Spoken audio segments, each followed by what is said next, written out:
maneno yafuatayo: zitakaseni sabato zangu, zitakuwa ishara kati ya mimi na ninyi, mpate kujua ya kuwa mimi ndimi Bwana Mungu wenu ni watakasaye. Bwana anaagiza tupate kuzitakasa na kuzitunza sabato zake. Lakini unaposoma hicho kitabu cha Ezekieli 20 kuanzia fungu la 19, Bwana alitaka kuwaangamiza Waisraeli kwa sababu hawakujali sabato yake. Lakini unaposoma hiyo Ezekieli 20:12 ukifika hadi fungu la 13, ni kwamba Bwana alitaka kuwaangamiza ni kwa sababu walikataa kuzitunza sabato zake kama yeye alivyokuwa ameelekeza. Walijiendelekezea njia zao wenyewe za namna ya kuitunza sabato takatifu. Lakini unaposoma kitabu cha Kutoka 16 fungu la 23, acha nikusomee Kutoka 16 fungu la 23. Biblia ina maneno yafuatayo kuhusiana na habari ya utunzaji wa sabato.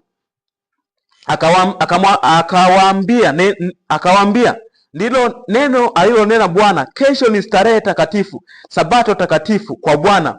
Okeni mtakachooka na kutokosa mtakachotokosa, na hicho kitakachowasalia jiwekeeni kilindwe hata asubuhi. Ilikuwa ikifika hii siku ya Ijumaa, ilipofika hii siku ya maandalio, Waisraeli walikuwa wanaandaa chakula kitakachowavusha ndani ya siku mbili. Hata kwenye habari ya mana aliyokuwa anawapatia Bwana, walikuwa wanaokota chakula cha siku mbili. Maana yake wanachokula hiyo siku ya Ijumaa, lakini hata siku ya Jumamosi, na kilikuwa hakiharibiki. Lakini siku za nyuma walikuwa ikokota cha siku mbili, kilikuwa kinaamka, walipokuwa naamka kilikuwa kinaharibika. Kwa ni muujiza ambao Mungu alikuwa anaufanya kwenye kuonesha namna alivyo serious kwa watu wake kuhusiana na habari ya utunzaji wa sabato. Siku hii inapofika, usifanye kazi yoyote. Ni siku ya kutafakari uhusiano wako na Mungu. Ni siku ya kuketi pamoja na familia yako pamoja, mkiwa mnajaribu kutengeneza uhusiano wenu na Mungu. Ni siku ambayo Bwana yeye alifanya kazi siku 6, lakini ilipofika siku hii alipumzika na kuanza kutazama kazi yake njema aliyoifanya, kazi yake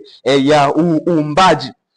Lakini unaposoma pia kitabu cha Walawi 23 fungu la 1 hadi la 3, imetaja habari ya sikukuu za Bwana, ikaanza kuzitaja. Acha nikusomee Walawi 23 fungu la 1 hadi la 3. Biblia inasema hivi: kisha Bwana akanena na Musa na kumwambia, nena na wana wa Israeli na kuambia, sikukuu za Bwana mtazipigia mbiu kuwa ni makusanyiko matakatifu. Hizi ni sikukuu zangu, mtafanya kazi siku 6, lakini siku ya 7 ni sabato ya kustarehe kabisa, kusanyiko takatifu. Msifanye kazi ya namna yoyote, ni sabato kwa Bwana katika makao yenu. Sabato ni sikukuu ya Bwana.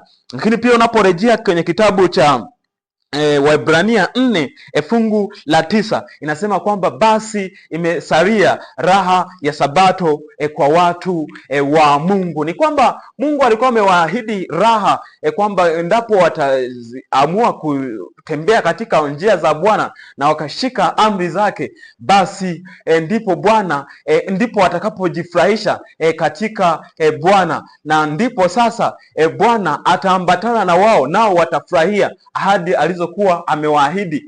Lakini sasa tumeona hapo kwenye hiyo kitabu cha Ezekieli 20 fungu la 12 na la 13, ni kwamba hawakuweza kuingia katika raha hii kwa sababu ya uasi, kwa sababu ya mioyo yao kuwa migumu, kwa sababu ya ukaidi wao. Lakini sasa unaposoma kitabu cha Waebrania 4:9, basi Biblia inasema kwamba imesalia raha ya sabato kwa watu wa Mungu, basi tufanye hima kuingia katika raha hiyo. Lakini unaposoma kitabu cha Mathayo 11 fungu la 28 na 29, Kristo anasema kwamba njooni kwangu enyi nyote msumbukao na wenye kulemewa na mizigo, nami nitawapumzisha. Ni kusema nini? Mtaingia rahani mwangu. Na huyu Kristo anayesema hivi ndiye Bwana wa sabato, ndiye aliyeianzisha siku hii, ndiye aliyeiasisi siku hii, na huyu ndiye anayesema kwamba mkinipenda mtazishika amri zangu. Kitabu cha Yohana 14 fungu la 15,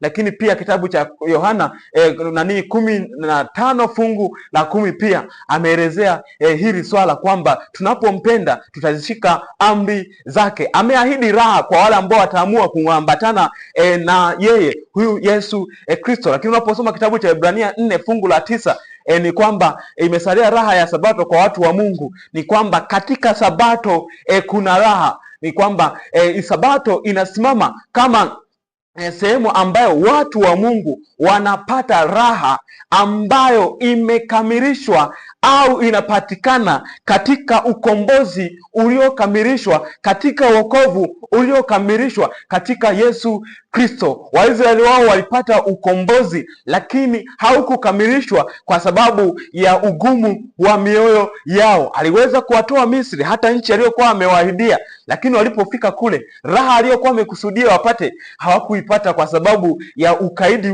wao, wakawa wanavunja na sabato zake takatifu. Kristo amekwisha kutukomboa, amekwisha kutuokoa, lakini kwenye swala la raha ambayo kaiahidi sasa, na sisi tukivunja sabato, basi raha hiyo tutaikosa. Lakini tukiitunza sabato kama alivyoelekeza yeye, kitabu cha Yohana 15 fungu la 4, Kristo amesema kwamba tawi linapokaa ndani ya mzabibu ndipo linapozaa, kadhalika sisi tunapokaa ndani yake ndipo na sisi pia tunapozaa. Ni kwamba wapendwa, hatuwezi tukashika amri za Mungu pasipo Kristo. Sharti ni sisi tukae ndani ya Kristo na yeye akae ndani yetu, ndipo tunapokuwa na uwezo hata wa kuitunza hii sabato kikamilifu kabisa, na hapo ndipo mti unapozaa matunda, na hapo ndipo sisi tunapoanza kuzaa matunda. Matunda ya Roho Mtakatifu yameelezewa kwenye kitabu cha Wagalatia 5 kuanzia fungu la 23 na kuendelea.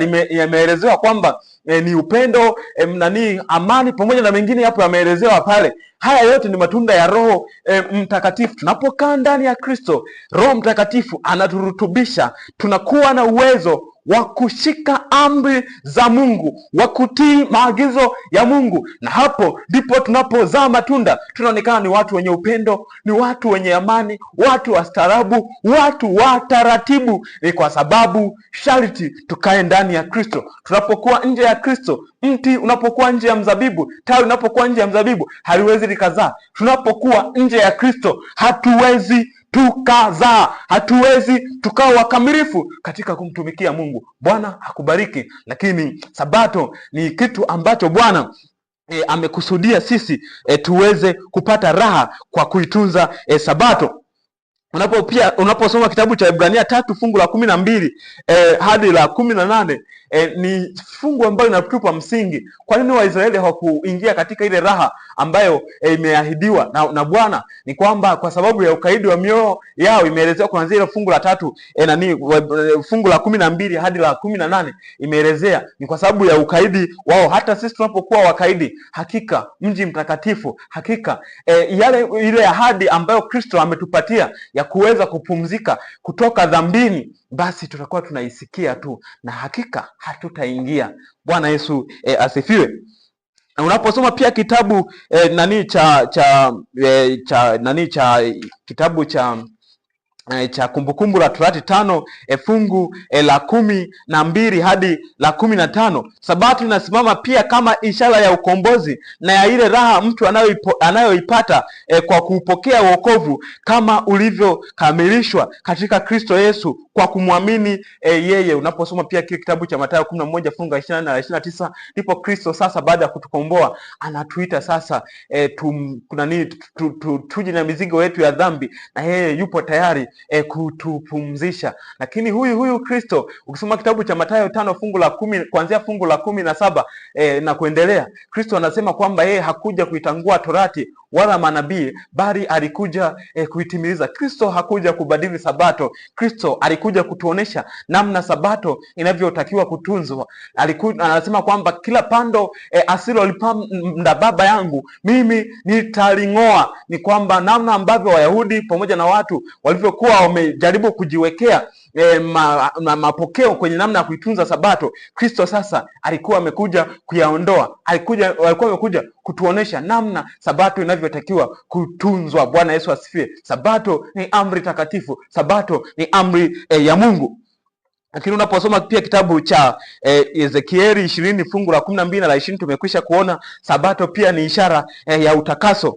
lakini unaposoma pia lakini pia ni ishara ya kupokea haki ya Kristo kwa njia ya imani, jambo ambalo linaleta raha pamoja na amani moyoni mwa mpokeaji. Bwana Yesu asifiwe. Lakini kwa mtu aliyempokea Yesu kuwa Bwana na Mwokozi wa maisha yake, Sabato ni raha kwake. Lakini kwa mtu atafutaye kujiokoa kwa matendo yake ya sheria, Sabato ni mzigo kwake. Kwa kama ukimruhusu Kristo kwamba kwa sababu amekuokoa na wewe ukakaa katika pendo lake la wokovu, hakika Sabato kwako itakuwa ni raha na ni siku ambayo ni ya furaha kwako. Lakini ukitaka kujiokoa au ukitaka kuishika kwa kanuni ambazo unataka kuzishika wewe kwa nguvu zako wewe mwenyewe, utaishiwa kukata tamaa, utaishiwa kushindwa, na Sabato itakuwa ni mzigo kwako.